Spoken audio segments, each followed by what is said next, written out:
महाराष्ट्राचे उपमुख्यमंत्री आणि अर्थमंत्री, पुणे जिल्ह्याचे पालकमंत्री आदरणीय अजितदादा पवार साहेब यांची विमान दुर्घटनेची दुःखाची बातमी आपल्याला सगळ्यांना वाऱ्यासारखी होते. खऱ्या अर्थानं महाराष्ट्राच्या राजकारणावर एक अधिराज्य करणारा आदरणीय पवार साहेबांच्या नेतृत्वावर दृढ विश्वास ठेवून ज्यानं महाराष्ट्राची बांधणी केली, अशा प्रकारचा एक कणखर नेता खऱ्या अर्थाने गेलेला आहे. दादांच्या बद्दल प्रत्येक या ठिकाणी भूमिका मांडल्या. मी बरोबर असतो किंवा बाजूला असतो किंवा काही वर्षे माझा काळ बाबूराव पाचर यांच्या बरोबर गेला, परंतु दादांनी मला कधी अंतर केला नाही. शिरूर तालुक्याचा प्रत्येक चेहरा मोहरा बदलवण्याचं काम आणि दादांचा एक स्वभाव होता. कोणत्या पार्टीचा आलाय म्हणून त्याचं काम करायचं का नाही करायचं असं काय नाही. कोणीही येऊन त्याचं काम करायचं, समाज हितासाठी, लोकांच्या भल्यासाठी, लोकांच्या कल्याणासाठी काम करायचं. मित्रांनो, आपलं गाव एवढं भाग्यवान आहे. पवार साहेब येऊन गेले, आपल्याला काहीतरी देऊन गेले.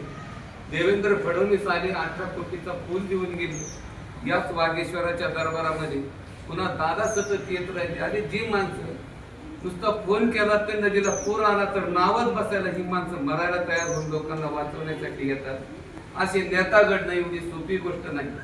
आता सुद्धा ताजा प्रसंग आहे. आपल्या ग्रामपंचायतीची इमारतीचं काम चाललंय 3 कोटी रुपयाला. दादा म्हणजे गाव छोटं, एवढं धंद कशाला. तरी सुद्धा दादांनी सांगितले तुझी इमारत पूर्ण करून केली. 1 कोटी रुपयाचा आत्ता निधी दिला. मार्च एप्रिल जाऊ दे म्हणजे पुन्हा अजून 1 कोटी रुपयाचा निधी देतो.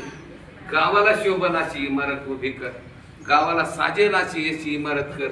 अशा प्रकारचा अरे कोण सांगतो. एवढं छोटंसं गाव, 15,000 लोक. अरे नगरपालिका 22-23 हजार मताची नगरपालिका तयार होती आणि 15,000 गाव लोकसंख्या असणाऱ्या गावाला दादा एवढं देऊ शकतात. असे प्रचंड छोट्या छोट्या गोष्टींचा मी सांगतो.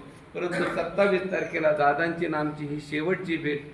आता आयुष्यामध्ये कधीही दादा आम्हाला भेटणार नाही. 1.5 ते पावणे 2 तास दादांनी आम्हाला वेळ दिला. माऊली आबांनी आणि बाबासाहेब बसून नुसते पोयावर नुसतं खोबरं खिसून नाही टाकलं तरी दादांनी त्या आचार्याला ताणलं.